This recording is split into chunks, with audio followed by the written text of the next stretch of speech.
Aqui é Silvia Iano do blog sentidosdoviajar.com. Continuamos juntos na nossa jornada pelo livro 30 Dias na Terra dos Salmos, de Charles Dyer, editado pela Pão Diário. Estamos nos aproximando do fim da nossa viagem. Hoje já estamos no capítulo 27.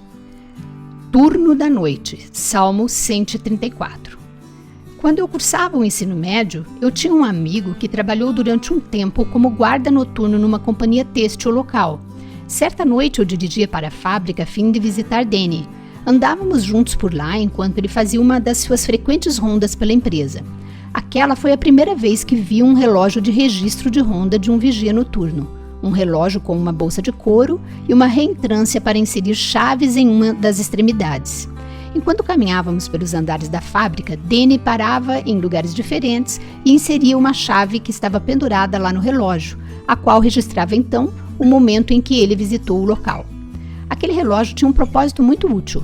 A tarefa do vigia noturno era guardar e proteger a empresa quando ninguém mais estivesse por perto. Porém, quem estaria ali para certificar-se de que o vigia noturno não tiraria uma soneca? O relógio do profissional foi projetado realmente para esta finalidade: certificar-se de que o guarda estaria acordado e fazendo suas rondas pela fábrica numa programação regular. O relógio ajudaria a permanecer fiel aos horários em que ninguém mais estivesse presente para fiscalizá-lo. E isso me levou a pensar: como teria sido trabalhar no turno da noite no Templo de Jerusalém?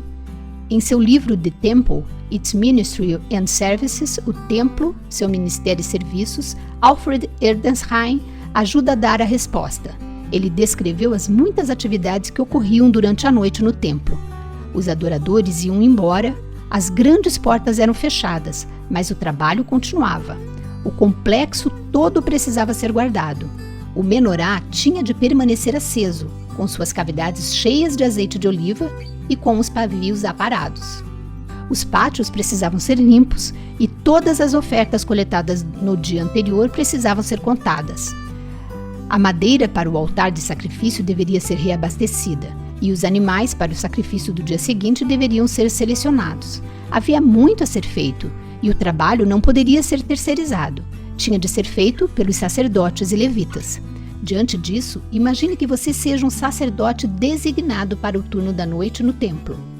Você reporta para trabalhar no momento em que o sacrifício da noite está sendo oferecido e que os últimos adoradores estejam se preparando para sair e ir para casa. O trabalho pode ser empolgante nos 2 primeiros dias, mas depois a realidade entra em cena. A noite é escura e quase sempre fria. É difícil trabalhar durante a noite toda e depois tentar dormir de dia. Falta toda aquela energia que vem de ministrar aos visitantes durante o dia. Quem realmente se importa se você é responsável por encher de óleo as lamparinas do menorá à meia-noite? Deus pode ter ordenado que Arão e seus filhos mantivessem em ordem desde a tarde até pela manhã perante o Senhor. Êxodo 27 e 21. Mas não se tratava de um trabalho glamuroso. Essa é uma das razões para eu amar o Salmo 134, o último salmo dos 15 reunidos nos Cânticos de Romagem. Este salmo conclui o período de tempo dos peregrinos em Jerusalém, ao se prepararem para voltar aos seus lares. O salmo por si só é muito curto, apenas 3 versículos. Mesmo assim, tem uma mensagem importante para aqueles que trabalham no turno da noite, aqueles que trabalham muitas vezes sozinhos e frequentemente com pouco reconhecimento e sem valorização. O salmo é um hino de bênção dividido em 2 partes. Cada uma tem um orador e ouvintes diferentes. Nos versículos 1 e 2, o povo de Israel é quem fala, e suas palavras são dirigidas aos sacerdotes, especificamente aos sacerdotes que trabalham no turno da noite. Estes 2 versículos começam e terminam com o povo convocando estes sacerdotes: bendizei ao Senhor. Isto não significa que o povo estivesse pedindo que os sacerdotes transmitissem de alguma forma uma bênção especial a Deus. Ele já é perfeito e nada podemos adicionar à sua perfeição. Quando a palavra bendizer é usada com referência a Deus, ela se refere ao nosso ato de adorar ou reverenciá-lo.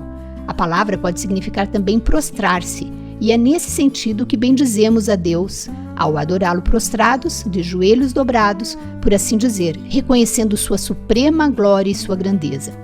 As pessoas identificam esses sacerdotes como servos do Senhor e como aqueles que serviam na casa do Senhor.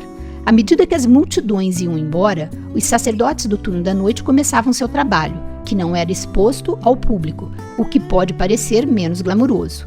No entanto, as palavras de despedida dos adoradores lembram a estes sacerdotes que o ministério deles é ao Deus do universo.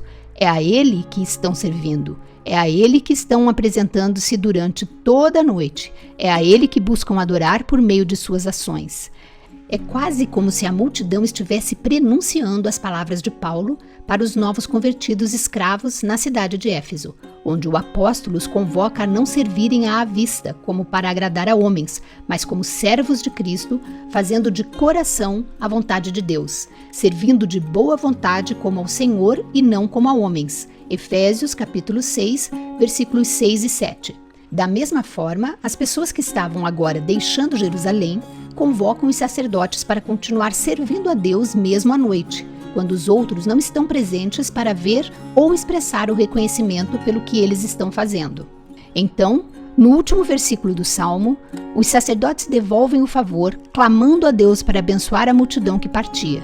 De Sião te abençoe o Senhor, Criador do céu e da terra. Versículo 3. Os sacerdotes usam a mesma palavra para bendizer, mas agora como mediadores entre Deus e o povo. Estão pedindo que Deus estenda sua bênção ao povo. Os peregrinos deixam o Monte Sião para voltar para casa, mas os sacerdotes pedem que Deus os abençoe em sua jornada. Caminhando por nossa terra.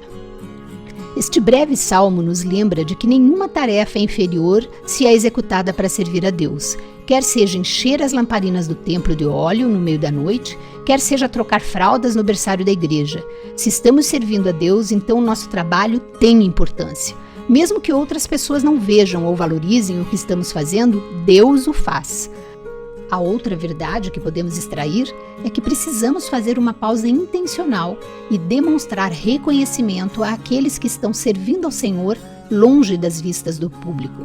No próximo domingo, passe pelo berçário da igreja ou pelas classes da escola bíblica e diga a todos os colaboradores que você valoriza muito o trabalho deles. Vá até o guarda ou ao manobrista ou ao recepcionista e diga-lhes o quanto você aprecia o trabalho que realizam para Cristo. Lembre-se, o dom da gratidão é um presente que você pode doar para enriquecer os outros sem empobrecer-se com isso. Amém.